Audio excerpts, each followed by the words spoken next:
உறுப்பினர்களின் சிறப்புரிமைகள் மற்றும் மரபு நெறிமுறைகள் குறித்து முக்கியமான விஷயம். எல்லாருக்காகவும், நம்ம எல்லாருக்காகவும் இதை நான் படிக்கிறேன், நான் உட்பட எல்லாருக்காகவும்.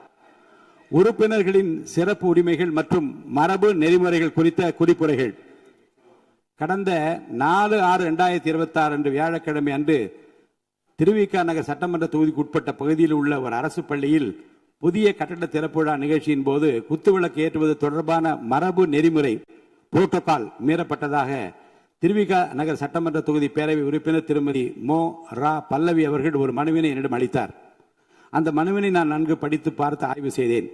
அது குறித்த சில கருத்துக்களையும் அறிவுறுத்தல்களையும் நான் இங்கு குறிப்பிட விரும்புகிறேன்.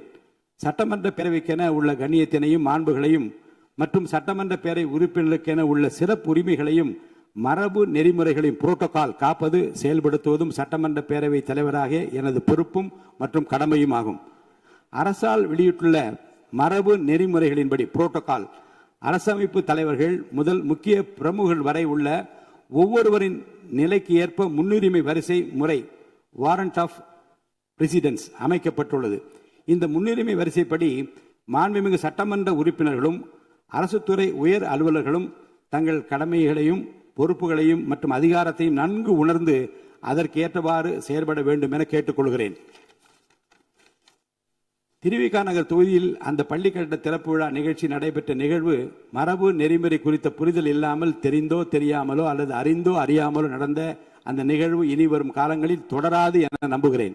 அதனால் அந்த மனுவின் மீது மேல் நடவடிக்கை தேவையில்லை என கருதுகிறேன்.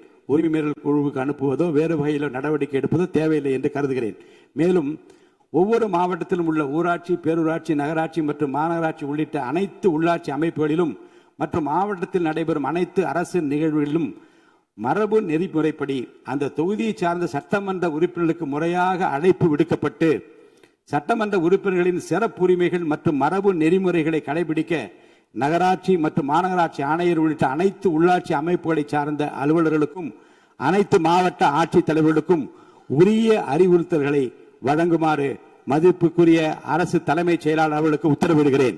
மேலும் இந்த முன்னுரிமை வரிசை வாரண்ட் ஆஃப் பிரசிடென்ஸ் தொடர்பான தமிழக அரசின் அரசாணை நகல் சட்டமன்ற உறுப்பினர் மேசையில் வைக்கப்பட்டுள்ள சிறு கணினியில் நாளை பதிவேற்றம் செய்யப்படுவதுடன் அனைத்து உறுப்பினர்கள் மின்னஞ்சல் முகவரிக்கும் இன்று அனுப்பி வைக்கப்படும் என்பதையும் தெரிவித்துக் கொள்கிறேன்.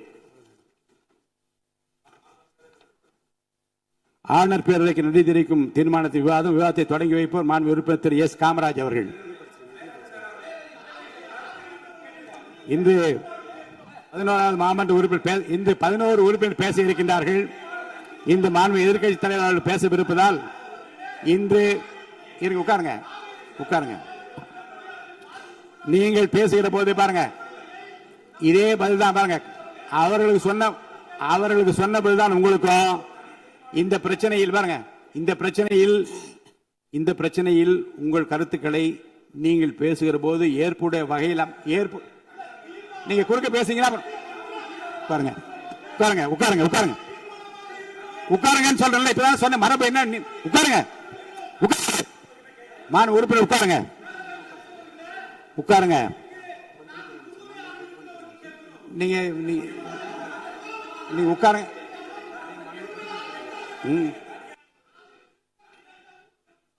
இப்பதான் சொன்னேன், நீங்க இந்த பாருங்க, இந்த பேரவைத் தலைவர் நிற்கிற போது உட்காரணும்னு சொல்லியிருக்கேன். நீங்க அதுதான் அந்த ஓரியன்டேஷன் கோர்ஸ்க்கு நீங்க வந்திருந்தா என்னென்ன எப்படி நடந்து கொள்ள வேண்டியதெல்லாம் அழகாக பயிற்சி கொடுத்தார்கள். பேரவையில் நிற்கிற போது உட்கார ப்ளீஸ் உட்காருங்க உட்காருங்க உட்காருங்க உட்காருங்க உட்காருங்க உட்காருங்க. எதுவும் அவர்கள் பேசுகிற எதுவும் அவை குறிப்பிட வராது.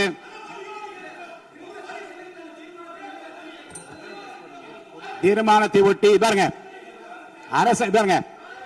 அரசால் முன்மொழியப்பட்ட அந்த தீர்மானத்தை பற்றி பேச அனுமதிப்பதா இல்லையா என்பதை பற்றி முடிவு ஆய்வில் உள்ளது. ஏற்கனவே கடிதம் கொடுத்திருக்கிறீர்கள்.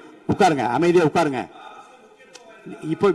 இப்போது பேச அனுமதி இல்லை. தொடர்ந்து நீங்கள் வற்புறுத்தீர்களானால் முடியாது என்ற பதிலை தவிர வேறு பதில் இல்லை. அமைதியா உட்காருங்க உட்காருங்க ப்ளீஸ்.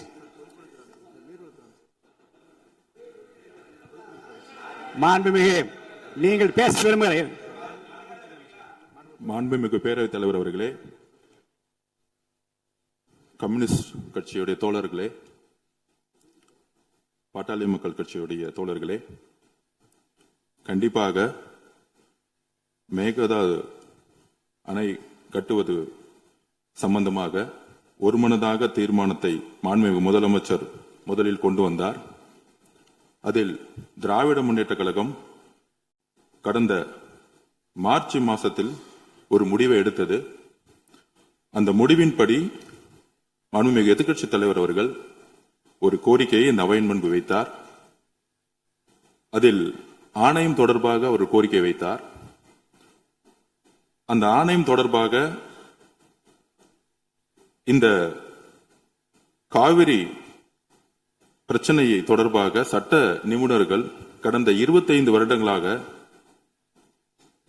யாரெல்லாம் இதில் பணி செய்தார்களோ, குறிப்பாக உங்களுக்கு தெரியும், தோழர் உமாபதி அவர்கள், முக்கியமாக சட்ட வல்லுநர்கள் போன்ற ஆட்சியில் கடந்த 30-40 வருடங்களாக எந்த சட்ட வல்லுநர்களுடைய அறிவுரைப்படி மாண்புமிகு முதலமைச்சர் அவர்கள் மிகப்பெரிய ஒரு டிஸ்கஷனை கொண்டு வந்து அதன்படி ஒரு மிகப்பெரிய தீர்மானத்தை கொண்டு வந்தார். அந்த தீர்மானத்தில் ஆணையம்ங்கிறதை சில பேர் தவறுதலாக புரிந்து கொண்டிருக்கிறார்கள். அதை மாண்புமிகு அமைச்சர் அவர்கள் இப்பொழுது அவருடைய உரையை நிகழ்த்துவார். அதில் விவசாயிகளுக்கும் சரி, ஏன் திராவிட முன்னேற்ற கழகம் அந்த நிலைப்பாட்டை மார்ச் மாதத்தில் எடுத்தாருங்கிற நிலைப்பாடும் சரி, அன்றைய முடிவின்படி கம்யூனிஸ்ட் தோழர்களுடைய எல்லா கட்சிகளும் அதை வரவேற்றார்கள். அதற்கப்புறம் சட்ட நிபுணர்கள் படி, அவர்களுடைய அறிவுரைப்படி இதை எப்படி பாதுகாக்கணும் அப்படிங்கிற ஒரே குறிக்கோளோட எதிர்க்கட்சி தலைவருடைய அந்த அமெண்ட்மெண்ட்டை நம்ம எடுத்துக்கிட்டோம். அன்னைக்கு அவையில ஒருமனதா எல்லோரும் அந்த தீர்மானத்தை நிறைவேற்றணும்.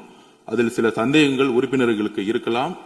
நம்மளுடைய குறிக்கோள் விவசாயிகளை பாதுகாப்பதும், முக்கியமாக காவேரியுடைய உச்ச நீதிமன்றத்துடைய தீர்ப்பையும் பாதுகாக்கிறதுல எந்த விதமான வேறுபாடுகள் கிடையாது. கண்டிப்பாக மாண்புமிகு அமைச்சர் அவர்கள் விளக்கம் கொடுத்த பிறகு பேரவைத் தலைவர்கள் கண்டிப்பாக இதில் இருக்கக்கூடிய பிரச்சனைகளை கண்டிப்பாக உங்களுக்கு பேரவைத் தலைவர்கள் கண்டிப்பாக நேரம் கொடுப்பார் நாங்கள் இந்த அவையின் முன்பு தெரிவித்துக் கொள்கிறோம். அதுதான் எங்களுடைய வேண்டுகோள். மாண்புமிகு பேரவை உறுப்பினர்களுக்கு ஒரு அறிவிப்பு. இந்த மேகதாது பிரச்சனையை பற்றி உரிய நேரத்தில் ஒரு சரியான முடிவெடுத்து மாண்புமிகு முதலமைச்சர் அவர்கள் ஒரு தனி தீர்மானத்தை முன்மொழிகிறார். அந்த தீர்மானத்தை முன்மொழிந்து விரிவாக விளக்கமாக அவர் படித்த பிறகு காலையில் என்னிடம் மாண்புமிகு எதிர்க்கட்சி கொறடா அவர் கட்சியின் சார்பில் மாண்புமிகு எதிர்க்கட்சி தலைவர் இதில் ஒரு திருத்தத்தை கொடுக்க விரும்புகிறார் என்று அறிவிக்கிறார்கள். நான் பார்த்தேன், உடனே படித்தேன். அது உடனடியாக மாண்புமிகு முதல்வர் அவர்களின் கவனத்திற்கு கொண்டு செல்லப்பட்டது. மாண்புமிகு முதல்வர் அவர்கள் அந்த திருத்தத்தில் உள்ள நியாயத்தை உணர்ந்து அவர்கள் அதை எப்படி ஏற்றுக்கொள்ளலாம் என்று உடனே அதிகாரிகளோடு விவாதித்து ஒரு சரியான முடிவை எடுத்து அந்த திருத்தங்களோடு அந்த தீர்மானம் இந்த அவையிலே முன்மொழியப்பட்டது. மாண்புமிகு அனைத்து இந்திய அண்ணா திராவிட முன்னேற்ற கழகத்தினுடைய தலைவர் இங்கே பேசுகிற போது இது ஒரு பெரிய உரிமை, மேகதாது பிரச்சனை உரிமை மீறப்பட்டது என்கின்ற வகையில் இந்த திருத்தத்தை பற்றி பேச அவர் முனைந்தார்கள். நான் வாய்ப்பு அளிக்கிறேன், இந்த அவையை முடிவதற்குள்ளாக அந்த வாய்ப்பு தரப்படும் என்று சொன்னதற்கு காரணம் என்னென்றால், இன்னும் சிலருக்கு, மக்களுக்கும் சிலருக்கு புரிதல் இல்லையே என்கின்ற ஒரு கவலையும், ஒரு விரிவான விளக்கத்தை மாண்புமிகு அமைச்சர் அளிப்பார்களே ஆனால் அது மாமன்ற உறுப்பினர்களுக்கு மட்டுமல்ல, மக்களுக்கும் ஒரு தெளிவான ஒரு புரிதலை ஏற்படுத்துமே என்கின்ற அந்த கவலையில் தான் அவரை அமருமாறு நான் பலமுறை சொன்னேன்.